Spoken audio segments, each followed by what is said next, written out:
मेरा नाम पायल है और मेरी उम्र 24 साल है। मैं तकरीबन 2 बजे किचन में खाना बना रही थी। गर्मी बहुत थी, इसलिए मैं थोड़ी ठंडी हवा लेने के लिए खिड़की पर आ गई। बाहर से ठंडी हवा का झोंका मुझे तरोताज़ा कर गया। तभी मुझे ख्याल आया कि आमिर मेरा शौहर आने वाले हैं और मैं वापस चूल्हे की तरफ मुड़ गई।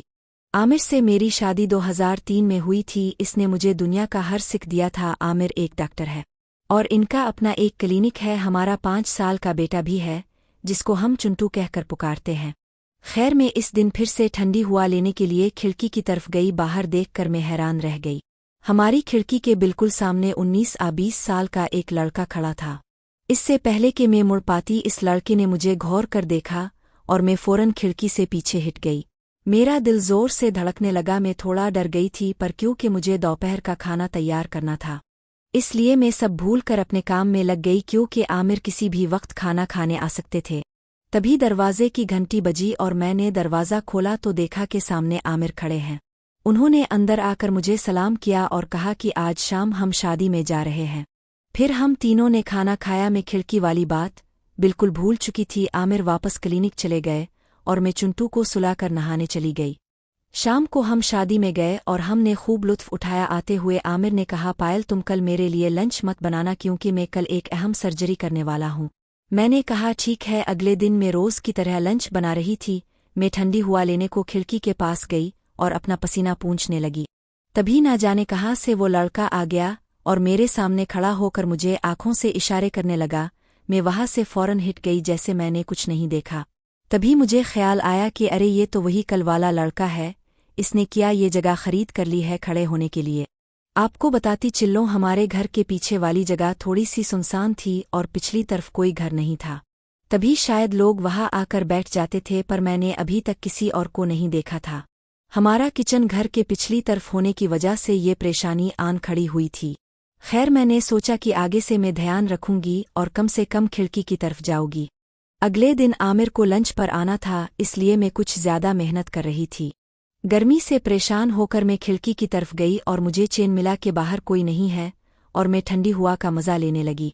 पर अचानक वही लड़का ना जाने कहाँ से आया और झट से मुझे हाथ से इशारे करने लगा। ये सब इतनी जल्दी हुआ कि ना चाहते हुए भी मेरी नज़र इस पे पड़ गई और मैं झट से वहाँ से हिट गई और भागकर अपने बेडरूम में आ गई।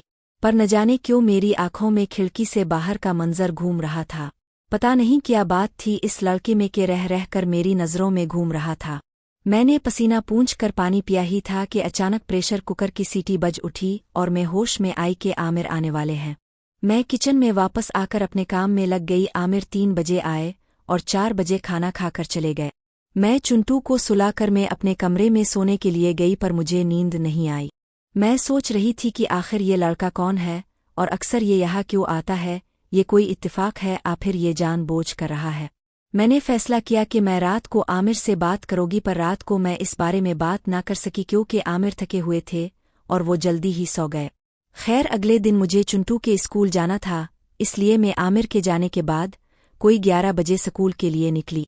स्कूल में चुंटू की मैडम ने बताया कि चुंटू रियाजी में कमज़ोर है, इसलिए इस पर ध्यान दीजिए। स्कूल के बाद मैं बाजार गई और कुछ खरीदारी की। 2 कब बज गए पता ही नहीं चला। वापस आते हुए मैंने रिक्शा ले लिया और घर की तरफ चल दी। रिक्शा वाले ने शॉर्टकट लिया। हमारे घर के पीछे वाली गिल्ली से रिक्शा मोड़ लिया। मैंने जो देखा वो देखकर मैं सहम गई। वही लड़का आज फिर हमारे घर के पीछे खड़ा था और हमारे किचन की खिड़की की तरफ देख रहा था। वो एक साइकिल पर था। मुझे रिक्शे पर देखते ही वो साइकिल खड़ी करके सीधा हुआ और एक हाथ से मुझे हाय कहा। इसके चेहरे पर अजीब सी मुस्कुराहट थी जिसे देखकर मेरा रोम रोम कांप गया। वो मेरी तरफ देख रहा था। मैंने अपनी नज़रें झुका ली और धीरे धीरे रिक्शा वहाँ से आगे निकल गया। मैंने घर पहुंचकर रिक्शे वाले को झट से पैसे दिए और सीधी घर के अंदर चली गई। मैं समझ चुकी थी कि ये लड़का ये सब जानबूझ कर ही कर रहा है। मैं घर में घुसते ही पुलिस के नंबर पर फ़ोन लगाया, पर लाइन मसरूफ़ होने की वजह से फ़ोन नहीं मिला। मैंने पानी पिया और सोचा कि आखिर ये लड़का चाहता क्या है। मैंने सोचा कि खिड़की से मेरा ये क्या बिगाड़ लेगा और मैं किचन की खिड़की में आ गई। वो खिड़की के सामने ही खड़ा था, दूर दूर तक कोई नहीं था। इससे पहले कि मैं कुछ बोल पाती, इसने मुझे देखा और कहा, कैसे हो मेरी जान। में इसकी हिम्मत पर दंग रह गई। मैंने ज़ोर से आवाज़ लगाकर कहा, अरे यहाँ से दफ़ा हो जाओ, मैंने पुलिस को फ़ोन कर दिया है। अगर तुम नहीं गए तो तुम्हारी खैर नहीं। फिर वो जल्दी से अपनी साइकिल लेकर वहां से चला गया। मैंने चैन की सांस ली। मैं खुश थी कि ये बिला टल गई। फिर मैं रोज 2 बजे के आसपास खिड़की से झांक कर देखती कि कहीं वो फिर से तो नहीं आया। अक्सर ऐसा होता है कि जिंदगी के बुरे वाकयात बुरी बात बार बार हमारे दिल को याद आती है। मेरे साथ भी कुछ ऐसा ही हो रहा था। ना चाहते हुए भी बार बार मेरी आंखों के सामने इस लड़के का चेहरा गेम जाता था। वो देखने में होशियार था और भूला भला लगता था, लेकिन इसकी हरकतें अजीब थीं। मुझे इसकी तरफ एक अजीब सा खिंचाव महसूस हो रहा था। ऐसा खिंचाव मैंने अपनी जिंदगी में किसी और से महसूस नहीं किया था। मैं रोज खिड़की से देखती पर काफी दिनों तक वहां कोई नहीं देखा। एक दिन रोज की तरह मैंने बाहर देखा तो वो लड़का खड़ा था। पहले मैं घबरा गई पर फिर इसे दोबारा देखकर खुशी भी हुई। वो चुप चुप खड़ा हुआ खामोशी से मुझे देखता रहा। मैं भी इसे देखती रही। ना जाने मुझे क्या हो गया था। करीब 2 मिनट तक हम अपनी अपनी जगह खड़े हुए एक दूसरे को देखते रहे। ये मेरी छोटी सी भूल थी, क्योंकि मैं जाने अनजाने इसे एक मौका ला दे रही थी। मुझे इस वक्त नहीं पता था कि मैं क्या कर रही हूँ। फिर वो अचानक खिड़की के और पास आ गया और बोला कि पुलिस तो नहीं बुलाओगी। मेरी गर्दन झट से ना के इशारे में हल गई। फिर वो बोला, मुझसे दोस्ती करोगी हाँ आना में जवाब दो। मैं अजीब सी कश्मकश में पड़ गई और कुछ भी बोल पाने की हालत में नहीं थी। इसने मेरी आंखों में देखा और कहा, अरे शर्माती क्यों हो, मैं तुम्हारा सच्चा दोस्त बनूंगा। मेरा दिल जोर जोर से धड़कने लगा और मैं वहां से हिट जाना चाहती थी, पर पता नहीं मुझे क्या हुआ था कि मैं वहीं खिड़की में खड़ी रही। फिर मैंने हिम्मत करके कहा, मेरे शौहर आने वाले हैं, तुम यहाँ से चले जाओ। वो बोला, अरे चुप कर, मुझे सब पता है, 3 बजे से पहले नहीं आएगा वो। चल अब बोल, मुझसे दोस्ती करेगी कि नहीं। मैं मरी जा रही थी। मुझे यकीन ही नहीं हो रहा था कि ये सब वो मुझे कह रहा है। तभी मुझे कुछ जलने की बदबू आई। मुझे ख्याल आया, ओ मेरी सब्जी जल गई और मैं जल्दी से चूल्हे की तरफ भागी, पर नुकसान हो चुका था। मैं चूल्हा बंद करके वापस खिड़की पर आ गई। वो बोला, क्या हुआ, मुझे जाने क्या सूझा। मैंने कहा, तुम यहाँ से चले जाओ और दोबारा यहाँ मत आना। ये कहकर मुझे अजीब सा सुकून मिला। मुझे एहसास हो रहा था कि जो कुछ भी हो रहा है गलत है। मैं फिर अपने काम में लग गई, क्योंकि 3 बजने वाले थे और आमिर किसी भी वक्त आ सकते थे। मैंने अपना पूरा ध्यान खाना बनाने में लगा दिया। मैंने कोई 10 मिनट बाद खिड़की से बाहर देखा तो वहां कोई नहीं था। मैंने दिल ही दिल में चैन का सांस लिया, पर इस लड़के का कहा एक एक बोल मेरे कानों में गूंज रहा था। मैंने सोचा कि क्या मैं सच में इतनी खूबसूरत हूं कि ये लड़का मुझ पर फिदा हो गया है। इस दिन आमिर के जाने के बाद मैंने खुद को शीशे में गौर से देखा। मैं वाकई में सुंदर हूं। पहली बार मैंने खुद को गौर से देखा था, पर अचानक मेरा अपने खानदान पर ध्यान गया और मुझे होश आया कि मेरे शौहर बहुत अच्छे हैं और वो मुझसे बहुत प्यार करते हैं। ये सोचते हुए मैं सो गई। अगले दिन मैंने फैसला किया कि मैं खिड़की से बाहर नहीं देखूंगी। फिर दिल में बार बार इस लड़के का ख्याल आ रहा था। इसका कहा एक एक बोल मेरे दिल में मानो बस गया था। इसका चेहरा तो मानो एक फिल्म की तरह मेरे दिमाग में घूम रहा था। मैं कब 2 बजने का इंतजार करने लगी, पत्ता ही नहीं चला। मैंने 2 बजे बाहर देखा पर बाहर कोई नहीं था। मैं बार बार बाहर देखती रही पर कोई नहीं देखा। 3 बज गए और मेरे शौहर घर आए और मैं खाना शुरू करने लगी। आमिर ने खाना खाया और तकरीबन 3:30 पर वापस चले गए। मैं बर्तन रखने किचन में आई तो देखा कि वो बाहर खड़ा था। मैं झट से खिड़की पर आ गई, वो भी जल्दी से खिड़की के पास आ गया।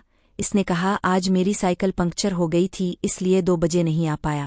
मैंने कुछ नहीं कहा तो इसने कहा, पता है तुम आज और भी प्यारी लग रही हो। मैंने अपनी नज़रें झुका ली। मैंने सोचा आखिर ये लड़का ऐसी बातें क्यों करता है, पर यह सच था कि ये सब सुनकर मुझे बहुत अच्छा लग रहा था, क्योंकि तारीफ औरत की कमजोरी है। फिर इसने पूछा, तेरा नाम क्या है। ना जाने क्यों मैंने कहा, पायल। मैंने पूछा, तुम्हारा नाम क्या है। इसने जवाब दिया, बिलाल, और लड़खड़ाते हुए बोला, बरा करम एक बार मुझसे दोस्ती कर लो।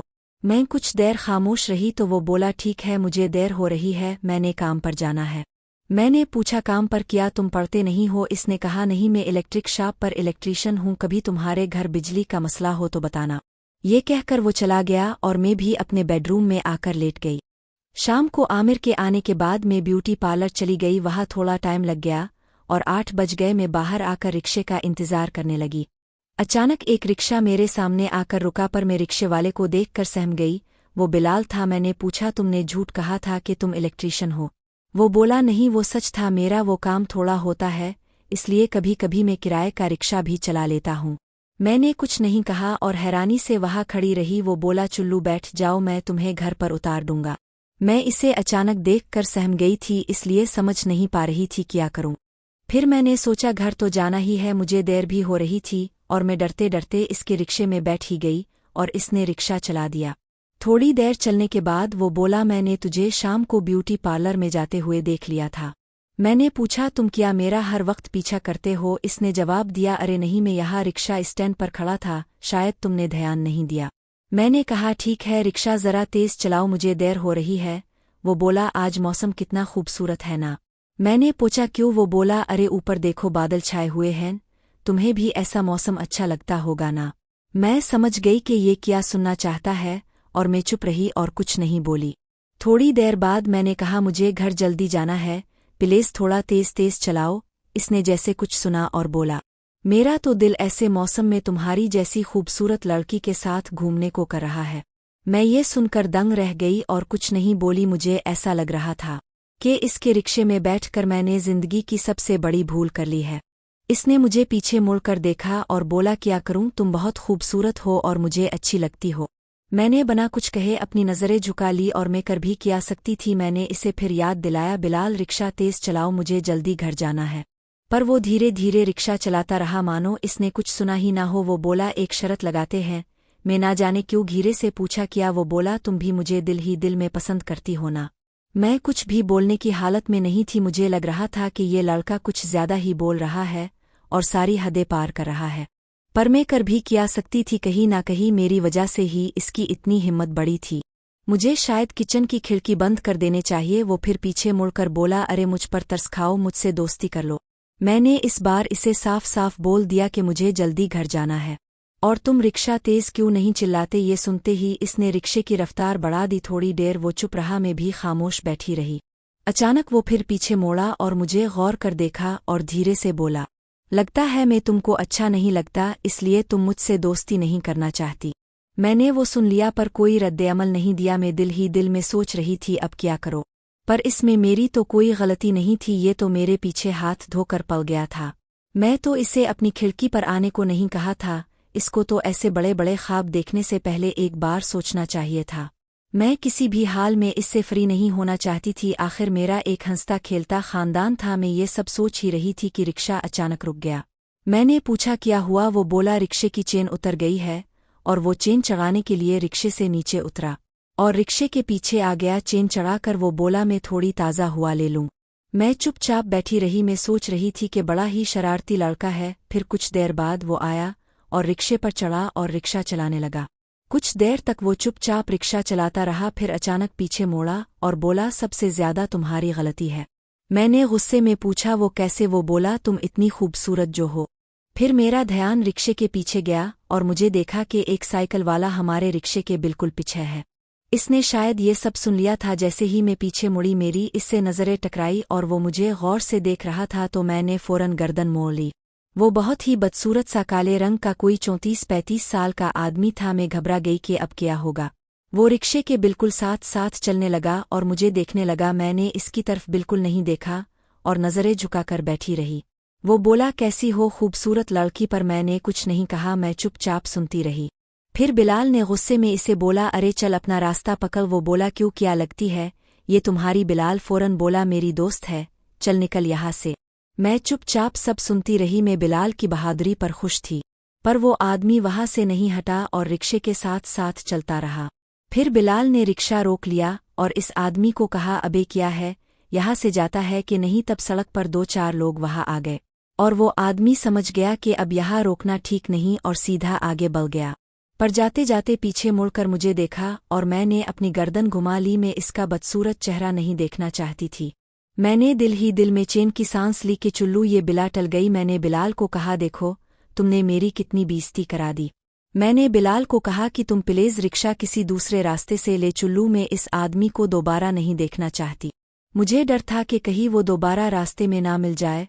और बिलाल ने चुपचाप रिक्शा घुमा लिया। वो बोला, मैडम बेफिक्र हो जाओ। मैंने इसे भगा दिया ना। मैंने कहा, पर तुम्हें ऐसी बात करने की जरूरत क्या है?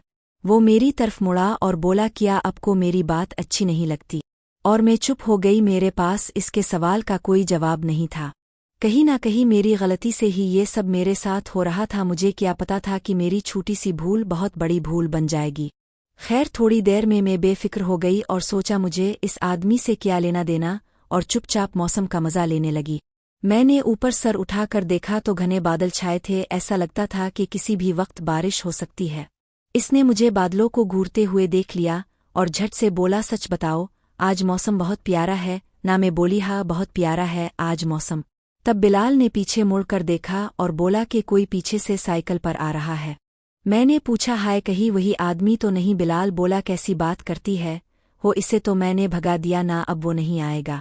मैं बिलाल से खुश थी कि इसने इस बदसूरत आदमी को भगा दिया था, और मुझे ये भी अच्छा लगा कि अब वो रिक्शे के पीछे ध्यान रख रहा था। थोड़ी दूर जाकर एक आइसक्रीम वाले के सामने इसने रिक्शा रोक दिया। मैं बोली, ये क्या कर रहे हो? मुझे देर हो रही है और मौसम भी खराब है। इसने 2 आइसक्रीम ली और एक मुझे पकड़ा दी। वो बोला, आइसक्रीम खाओ और मन को ठंडा करो। वो रिक्शा चिल्लाते चिल्लाते आइसक्रीम खाने लगा। मैं मन ही मन सोच रही थी कि बेचारा कितनी कोशिश कर रहा है मुझसे दोस्ती करने की। फिर अचानक मुझे ख्याल आया कि मुझे देर हो रही है। जब मैं घर से चली थी तो आमिर सोने जा रहे थे। पिछली रात उन्होंने पूरी रात क्लिनिक में ऑपरेट करते हुए गुजारी थी, इसलिए वो शायद ही उठे होंगे। पर चिंटू तो मासी को परेशान कर रहा होगा। मैं चिंटू को पड़ोस में अपनी एक मासी के यहाँ छोड़ आई थी। मैंने बिलाल को कहा, रिक्शा थोड़ा तेज चलाओ, मुझे घर जाकर खाना बनाना है। ये सुनते ही इसने रिक्शा एक होटल के बाहर रोक दिया। वो बोला, मैं 1 मिनट में आया। इसने कुछ खाना पैक कराया और मुझे थमा दिया और बोला, ये लो खाने की टेंशन खत्म, ये यहाँ का सबसे अच्छा होटल है। मैंने पूछा, तुम ये सब क्यों कर रहे हो? घर तो मुझे जाना ही है। इसने कहा, घर तो मैं तुम्हें ले जा ही रहा हो। ये खाना इसलिए है कि तुम जल्दी जल्दी चलने की बात ना करो। आखिर पहली बार तुमसे मुलाकात हुई है, और वो भी ऐसे मौसम में। खिड़की से देखने में और ऐसे तुम्हारे साथ रिक्शे में सफ़र करने में फ़र्क है। मैं आज बहुत खुश हूँ। मैं एक ऐसे ख़ानदान में पली बड़ी थी जहाँ पर औरत को बहुत पर्देदारी का सबक पढ़ाया जाता है, और मैं अपने पर्देदारी का ख्याल भी करती हूँ। पर इस बेचारे को क्या पता था कि वो एक हारी हुई बाजी खेल रहा है। मैं किसी भी हालात में अपने उसूलों को नहीं भूला सकती थी, और मेरा सबसे बड़ा उसूल था अपने ख़ानदान की इज्जत रखना। अचानक आसमान में बिजली चमकी और मैं डर गई। मैंने बिलाल को कहा, बिलाल अब तो जल्दी करो, तूफान आने को है। मौसम खराब होता जा रहा था और मैं अब घबराने लगी थी। फिर मुझे सामने से एक खाली रिक्शा आता हुआ दिखाई दिया, तो मैंने सोचा अच्छा मौका है इस बिलाल से जान छुड़वाने का, और मैंने इसे आवाज़ लगाई, भैया ज़रा रुकना। मैंने बिलाल को कहा कि तुम मुझे यहाँ छोड़ दो, मैं अब और तुम्हारे साथ नहीं चल सकती। इसने रिक्शा नहीं रोका और चलता रहा। मैंने गुस्से में कहा, बिलाल रोको रिक्शा, मुझे उतरना है। और इसने रिक्शा रोक दिया। दूसरे रिक्शे वाला हमारे रिक्शे के पास आया और बोला कि मैडम कोई परेशानी है क्या? बिलाल बोला, चल तो अपना काम कर, यहाँ कोई परेशानी नहीं है। मैं रिक्शे से उतरने लगी तो बिलाल बोला, पायल जी प्लीज रुक जाओ, मैं अब आपको अभी तेजी से घर पहुंचा दूंगा। ये सुनकर मैंने अपने कदम रोक लिए और फिर मैं वापस रिक्शे में बैठ गई और इसने रिक्शा आगे बढ़ा दिया। हुआ कि तेजी बढ़ती जा रही थी और अब चारों तरफ घनघोर अंधेरा छा गया था। कुछ देर तक सब ठीक रहा और वो चुपचाप रिक्शा चलाता रहा।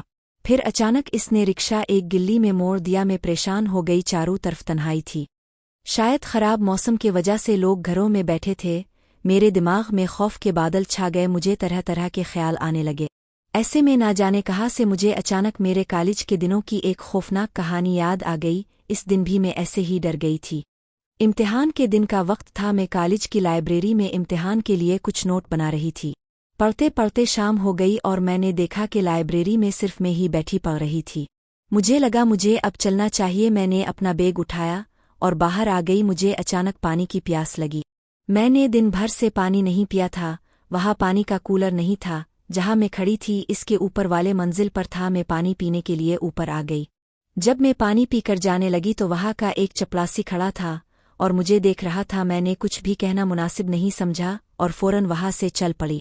मैं सीढ़ियों से उतरकर नीचे आ गई और तेजी से कॉलेज के गेट की तरफ चल दी। अभी मैंने देखा कि वो जिस रास्ते पर मैं जा रही थी इसी रास्ते में आके खड़ा हो गया।